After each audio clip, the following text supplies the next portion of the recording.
मैं आपको एक बार और भी बता चुकी हूँ। जैसे जो होते हैं जो जैसे ट्रांसजेंडर पुरुष में आ गए, तो देन बात ये होती है कि ट्रांसजेंडर पुरुष का मतलब ये होता है कि कोई कोई जो लड़की अपने अपनी बॉडी को एक पुरुष के माध्यम में कन्वर्ट करे, तो उसे ट्रांस मैन कहते हैं। अच्छा, और जो पुरुष लड़की की तरह बन जाए उसे ट्रांस वुमेन कहते हैं। ट्रांस वुमेन कहते हैं। अच्छा, लोग गे और लेस्बियन को भी कभी-कभी किन्नर कहते हैं और ट्रांसजेंडर कहते हैं। तो वो लेस्बियन और गे भी मुझे आप समझाने की कोशिश करेंगे? हालांकि मुझे जानकारी है, आपको भी जानकारी है, लेकिन बहुत सारे लोगों में अभी भी भ्रम है कि गे ही ट्रांसजेंडर होते हैं, ये लेस्बियन भी ट्रांसजेंडर होते हैं। ये क्या है?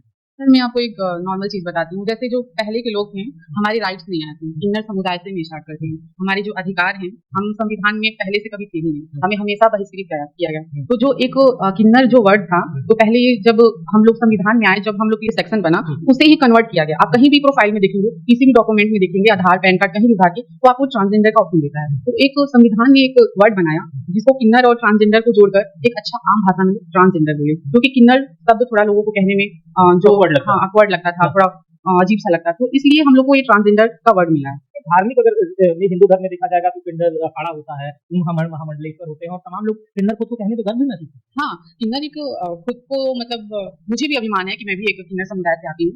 बात ये है कि लेकिन आप खुद को ट्रांसजेंडर कहती हैं। हाँ, वो मतलब अब आप भी कंफ्यूज हो रहे हैं।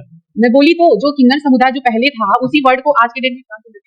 सोचिए अगर मैं कंफ्यूज हो रहा हूँ तो लोग कितना कंफ्यूज हो, वही तो मैं समझाना था। तो मैं प्रोफेशनली वर्ड अपने आप में ट्रांसजेंडर कन्वर्ट ही करती हूँ। मैं भी एक किन्नर समुदाय की प्रथा लेकर चलती हूँ। मैं भी किसी घर की गुरु शिष्य परंपरा से चलती हूँ। मैं भी किसी घर की चेला हूँ, और मैं भी जो एक संकेश्वरी जी जो है बीबीगंज की महामंडलेश्वर, उनके घराने की चेला भी कहलाती हूँ। और जो रहा किन्नर अखाड़े की बात, तो किन्नर अखाड़ा जैसे लोगों के मतलब नजर में एक अच्छा मैसेज देने के लिए अखाड़ा बना, क्योंकि उसमें नियम ये था कि वहाँ पे बस पुरुष ही बन सकते हैं, पुरुष और महिला का स्थान नहीं हो सकता था। लेकिन जो हमारी जो पूरी ट्रांसजेंडर की पूरे किन्नर समुदाय की जो लीड हैं, जो प्रवक्ता हैं, महामंडलेश्वर आचार्य लक्ष्मी नारायण त्रिपाठी जी ने ये हमें हक दिलाया, समाज में रहने का हक दिलाया। साथ ही उन्होंने ऐसा मैसेज दिया कि हम अपना सनातन धर्म को आगे लेकर चल सके। इसलिए किन्नर शब्द जो है उनसे ही चलता है, और उतना अंतर भी नहीं है किन्नर और ट्रांसजेंडर शब्द में। मैं बताई ना कि एक नए जनरेशन को ये भाषा दिया गया है ट्रांसजेंडर। तो लेस्बियन के बारे में बताऊं तो उनकी पूरी बॉडी लैंग्वेज नॉर्मल रहती है। एक मतलब समझ लीजिए एक लड़के के शरीर में एक लड़की की आत्मा, मतलब उनके सोचने समझने चलने फिरने सारी सेक्सुअल मतलब क्वालिटी से लेकर हर एक चीज वो लड़कियों की तरफ सोचती है। अगर एक लड़की है तो वो लड़के के अकॉर्डिंग सोचती है, वो संभाल लेंगे आ जाती है, संभाल लेंगे नहीं आ जाती है। एलजीबीटी इन सारी एलजीबीटी को आप मुझे समझा रही थी, जरा एक बार फिर से एलजीबीटी। एल का मतलब होता है जो लेस्बियन हो गई, जो महिला एक सामान्य रूप से महिला जो दूसरी महिला को पसंद करती है और उसके साथ हर तरह के रिलेशन में वो रह सकती हो, वो लेस्बियन है। ये सही बोला? और जी का जो ये मतलब एक सामान्य पुरुष के साथ सभी अवस्था में रह ले, वो गे कहना होता है। और बी का मतलब होता है सर एलजीबी का मतलब होता है सर बाइसेक्सुअल। बाइसेक्सुअल का मतलब ये होता है वो लड़कियों में भी इंटरेस्टेड होता है रिलेशनशिप में, लड़कों में भी इंटरेस्टेड होता है। लड़कियों में भी इंटरेस्टेड होता है, लड़कों में भी। और टी का मतलब ट्रांसजेंडर में सारे लोग आ गए हमारे किन्नर समुदाय। तो आप लोग एलजीबीटी बार सुनते होंगे, लेकिन आज मुख्य रूप से आपने एलजीबीटी समझ गया उसी के एक टी वाले अंक से। अब कृतिका हम थोड़ा सा पीछे करते हैं, शुरुआत उस जगह से करते हैं कि जब आप पैदा हुई, आपने कहा कि घर वाले थोड़ा सा नहीं सुने, क्या हुआ था?